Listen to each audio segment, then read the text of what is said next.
Hello and what's up guys and welcome to the new video of the Viva Shrestha अनि आजको video चाहिँ class 12 को रहेको छ। यो चाहिँ के छ भने क्लास 12 को एक दुईवटा क्वेशनहरु ल्याएको थिए र मैले मोस्ट प्रोबेबली क्वेशन एउटा पर्सि बोर्डमै आउने एनबी बोर्डमै आउने खालको क्वेशन चाहिँ यसो हेर्दाखेरि यो क्वेशन पेपरमा 15 नम्बरको हेर्नु त 15 नम्बरको सी हेर्नु त 15 नम्बरको सी रहेको छ अनि यो 15 नम्बरको सी भन्दा नि 15 नम्बरको बी रहेको छ हैन। हामीले चाहिँ युजिङ क्रिचअफ्स ल अनि डिराइभ वेस्टोन-ब्रिज प्रिन्सिपल भनेको छ हैन। यो चाहिँ हामीले कसरी गर्न सक्छौं भन्दाखेरि म यो हजुरहरुलाई देखाउँछु। क्वेशन राम्ररी हेर्नुस् है। अब युजिङ क्रिचअफ्स ल अब क्रिचअफ्स ल भनेको चाहिँ सुरुमा बुझ्नुपर्छ हामीले हैन। क्रिचअफ्स ल भनेको चाहिँ अब क्रिचअफ्स ल कति प्रकारका हुन्छन् भनेर बुझ्नुपर्छ। क्रिचअफ्स ल विशेष गरी दुई प्रकारका हुन्छ, एउटा क्रिचअफ्स करेन्ट ल, एउटा क्रिचअफ्स भोल्ट ल। अनि करेन्ट लले चाहिँ के भन्छ भने दुईटा इनकमिङ करेन्ट चाहिँ एउटा जंक्सनमा गएर चाहिँ भेटेर चाहिँ एउटा आउटगोइङ करेन्ट बनाउँछ भन्ने बुझिन्छ र अर्को चाहिँ समेसन इएमएफ चाहिँ पोटेन्शियल डिफरेन्ससँग बराबर हुन्छ भन्ने बुझ्नुपर्छ। र अब हामीले युजिङ क्रिचअफ्स ल बाट चाहिँ हामीले वेस्टोन-ब्रिज प्रिन्सिपललाई चाहिँ डिराइभ गर्नु पर्यो हैन। अब हामीले यो गर्नको लागि चाहिँ छिट्टो भनिदिहाल्छु। हाम्रो वेस्टोन-ब्रिज कस्तो हुन्छ भनेर तपाईलाई देखाउँछु। यस्तो हुन्छ हैन, यस्तो यस्तो यस्तो डायमन्ड तरिकाको हुन्छ के। पिक्चर चाहिँ नराम्रो भन्यो। अनि यो डायमन्ड तरिकाको वेस्टोन-ब्रिज हुन्छ। अनि यहाँबाट चाहिँ एउटा ग्याल्भानोमिटर जोइन गरेको हुन्छ के। ग्याल्भानोमिटर जोइन गरेको हुन्छ के। अब यहाँबाट यहाँ पनि जोडेको हुन्छ लाइन हैन। अब हामीले यहाँबाट यस्तो लगेर यहाँ एउटा ब्याट्री जोडेको हुन्छ। मोस्ट प्रोबेबली क्वेशन है यो। यता गयो बाङ्गो बाङ्गो भयो, यहाँ सिधा हो। मोस्ट प्रोबेबली क्वेशन है। अब हामीले के गर्नुपर्छ भने यो भागमा चाहिँ नाम राख्दिनुपर्छ। यहाँ मैले पी राख्दे, यो क्यू राख्दे, यो आर राख्दे। अब यो यतापट्टिको छोडौँ त यो अननोन रेसिस्टेन्सको रेसिस्टेन्स खोज्नु पर्ने हो नि त हामीले हैन। अब यहाँबाट I1 करेन्ट दिम, यहाँबाट I2 करेन्ट दिम। अब यो यहाँबाट यस्तो गयो, यहाँबाट करेन्ट गयो, यहाँबाट पास भयो। अब यहाँ यताबाट यस्तो गयो हैन। अनि यताबाट यता पनि जान्छ, यता पनि जान्छ। यहाँ बुझ्नुपर्छ है। यताबाट यता पनि जान्छ, यता पनि जान्छ। अब यतापट्टि चाहिँ आइजी लाग्यो भने चाहिँ आइजी लाग्यो। अनि यतापट्टि भनेको चाहिँ कसरी लाग्यो भने चाहिँ अब यतापट्टि जाँदाखेरि त के हुन्छ भने I1 माइनस आइजी हुनु परेन भन्नु त। यसो सिम्पली यसो हेर्नु त। यतापट्टि यसो एउटा पुरै करेन्ट फ्लो भइरहेछ। अनि त्यसपछि यतापट्टि आई गयो, यतापट्टि आई जानुपर्ने यतापट्टि मात्र गयो। यतापट्टि नगइकन यतापट्टि गएको भए चाहिँ आई मात्र जान्थ्यो। अब यतापट्टिबाट यतापट्टि नि गयो, यतापट्टि नि गयो, दुईपट्टि गयो भनेपछि यसमा I1 माइनस आइजी भयो हैन। अब यहाँ यो क्यू है, अब स्मल क्यू लेखेँ हैन। त्यसपछि अब अर्को छ यो यतिको लागि मात्र भयो हैन। यति यो र यसको लागि मात्र भयो। अब हामीले चाहिँ अब यो र यसको लागि भने चाहिँ यतापट्टिबाट I2 गयो, यक्स गयो हैन। अनि त्यसपछि यहाँबाट सरर गएपछि अब यहाँबाट अब यो आइजी करेन्ट यहाँ तल झर्दै गयो। अनि त्यसपछि यो आइजी करेन्टको सम र I2 करेन्टको सम चाहिँ यो हुन्छ। सम यतापट्टि यो यतापट्टि जान्छ हैन, आरतिर जान्छ। रेजिस्टरतिर जान्छ र हामीले के लेख्नुपर्छ भने I2 प्लस आइजी को लेख्नु पर्यो हैन। अब यो हामीले बनायौं भनेपछि हाम्रो 50% चाहिँ हामीले दिमागमा हामीले त उयो गरिसक्यौं क्या, क्लियर गरिसक्यौं भनेर भन्न मिल्छ। अब यहाँ एउटा चिन्हको लागि एउटा रफमा गोलो बनाउनु हैन। यहाँ एउटा गोलो बनाउनु हैन। अब यो चाहिँ भने चाहिँ राइटपट्टिबाट लेफ्टपट्टि गएको एरो बनाइदिनुस् के।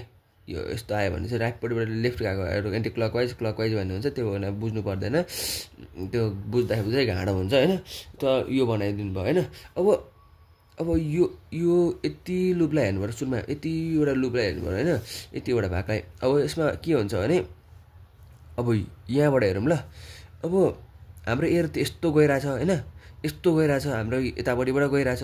अब यो हाम्रो यहाँबाट I1 करेन्ट यतापट्टि गइरहेछ भनेपछि यो र यो एरो जता जता गएको एरो एउटैतिर गएको डाइरेक्सन मिल्यो भने हामीले प्लस लेख्नुपर्छ नभए माइनस लेख्नुपर्छ। भनेपछि यहाँ के भयो, अलिकति माथि राख्दै ल, अलिकति यो पनि देखाइदिउँ होइन। अब यहाँ भनेपछि के भयो, यहाँ PI होइन, PI1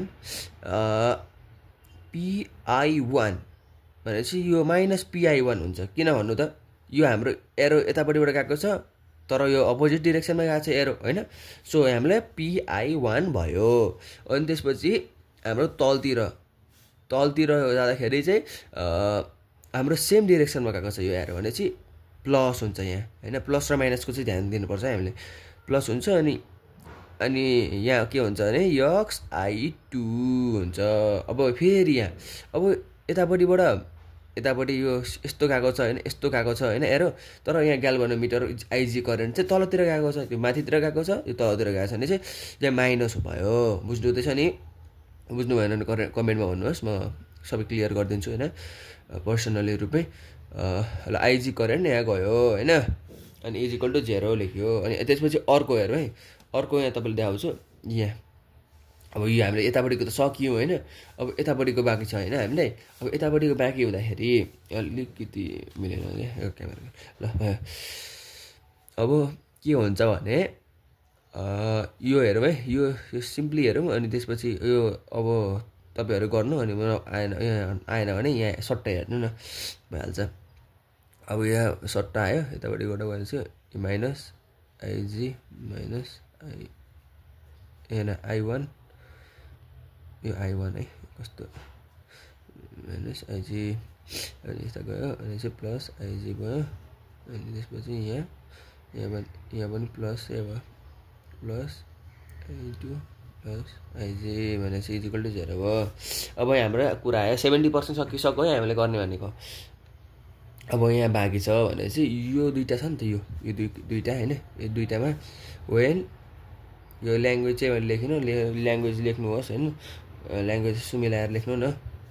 माथि पनि ल्याङ्ग्वेज लेखेको छैन, तल पनि लेखेको छैन, मैले चाहिँ डाइरेक्ट गरिदिएको होइन। तर ल्याङ्ग्वेज लेख्नुपर्छ यो इक्जाममा 3 मार्क्सको हो, त्यसैले होइन भिडियो लामो हुन्छ भनेर नलेखेको।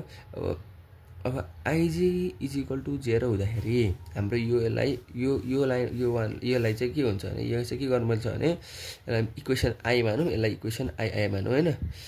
अब IG =0 भयो भने इक्वेसन I मा के हुन्छ, मैले डाइरेक्ट गरेँ PI1 plus X I2 minus 0 =0 होइन। अब के हुन्छ भने X I2 PI1 भयो होइन।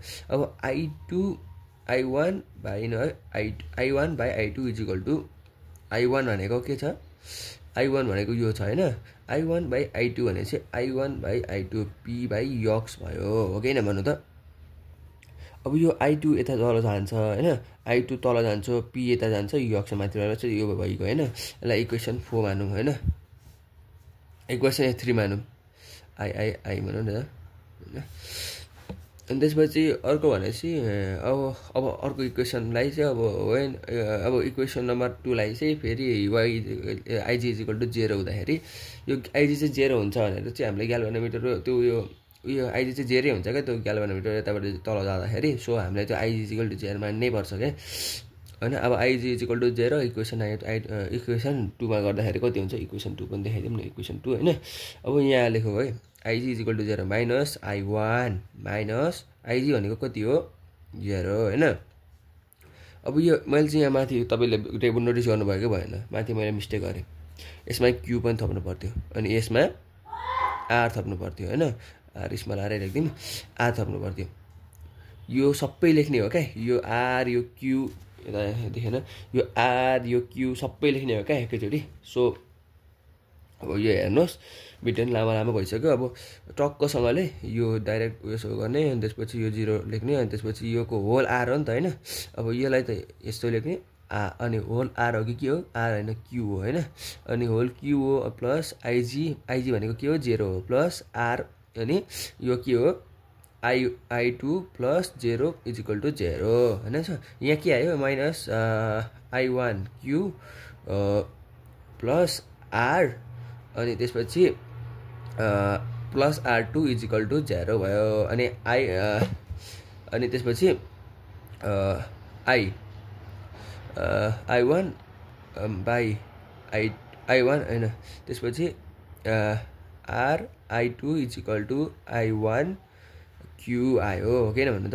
अनि त्यसपछि अनि I1 बाई I2 भनेको R बाई क्यु भयो होइन। यो हामीले इक्वेसन 4 मानौँ आई होइन। यसलाई तिर लगाउँ होइन। क्वेसन 4 मानिसक्यो होइन। हाम्रो रिक्वायर्ड इक्वेसन आएको भनेको हाम्रो एउटा भनेको इक्वेसन 4 मा के आएको थियो, एउटा भनेको इक्वेसन 4 मा के आएको थियो अघि हेर्नु त, यो आएको थियो होइन। यो x बाई क्यु आएको थियो, पी एक्स बाई पी आएको थियो। के भन्नु त, इक्वेसन 4 मा के आएको थियो, इक्वेसन 3 मा के आएको थियो, यो त आएको थियो होइन। के भन्दैछु आज यार म क्लट परिरहेको छ। अनि त्यसपछि इक्वेसन 4 मा चाहिँ के आएको थियो भनेपछि I1 by I2 is equal to R by q आएको थियो। अब इक्वेसन नम्बर 4 मा यो आएपछि यो र यो इक्वेसनलाई चाहिँ अब कम्पेयर उयो गर्ने क्या, कम्बाइन गरिदिने। अनि त्यसपछि हामीले के मिल्छ भनेपछि I1 बाई I2 भनेको यति छ, यसमा नि I1 बाई I2 भनेको यति छ होइन। यता देखेको छ कि छैन, देखेको छ। अनि अब यो दुईटालाई यो दुईटा यो I1 बाई I2 भनेको यति भएपछि यसमा नि I1 बाई I2 यति भएपछि यो x by p is equal to R by q लेख्न सक्यो कि सकिएन होइन। सकिसक्यो क्या, अब 99% सकिसक्यो। अब हामीले यति मात्र सोध्यो भने चाहिँ हामीले यति मात्र उयो गर भने चाहिँ हामीले यति लेख्ने होइन। सोध्यो भने चाहिँ यति लेख्ने। अब क्रिचफ्स ल डिराइभ विस्टोन ब्रिज भनेको छ, क्रिचफ्स ललाई चाहिँ डिराइभ गर विस्टोन ब्रिज भनेको छ। अब क्रिचफ्स लको मद्दतबाट चाहिँ हामीले find out the unknown resistance of the unknown resistance भन्यो भने चाहिँ अब यो यक्स हामीलाई हेर्नु फिगरमा हेर्नु, यसलाई यो यक्सलाई चाहिँ हामीले अननोन रेजिस्टेन्स मान्यौँ क्या। हामीले यसको रेजिस्टेन्स थाहा छ, यसको रेजिस्टेन्स थाहा छ, यसको रेजिस्टेन्स थाहा छ भने यो यक्सको रेजिस्टेन्स हामीलाई थाहा छैन भने हामीले के गर्नु पर्यो भन्दाखेरि अब कस्तो गर्ने त, हामीले यो यक्सको रेजिस्टेन्स थाहा छैन भने चाहिँ यो यक्सको रेजिस्टेन्स निकाल्ने। यो तिनटाको रेजिस्टेन्स हामीलाई थाहा छ तर यक्सको रेजिस्टेन्स थाहा छैन, हामीले यक्सको रेजिस्टेन्स निकाल्नु पर्यो भने हामीले के गर्नु पर्यो भन्दाखेरि x is equal to R by q into यसलाई यता लाने मात्र हो क्या पी भन्ने। यसरी चाहिँ हामीले यसको अननोन रेजिस्टेन्स पत्ता लगाउन सकौँ ल। यति नै भन्दै अब यो भिडियोलाई यहीँ अन्त गर्छु। Hope you guys enjoy the video. If you guys enjoy the video अनि यस्तै कन्टेन्ट चाहिन्छ भने हामीलाई यस्तै कन्टेन्ट मलाई हाल्न यो प्रोत्साहन गर्नको लागि यो च्यानललाई सब्सक्राइब गरिदिनु हुन अनुरोध गर्दछु। यति नै हो ल। Thank you and by.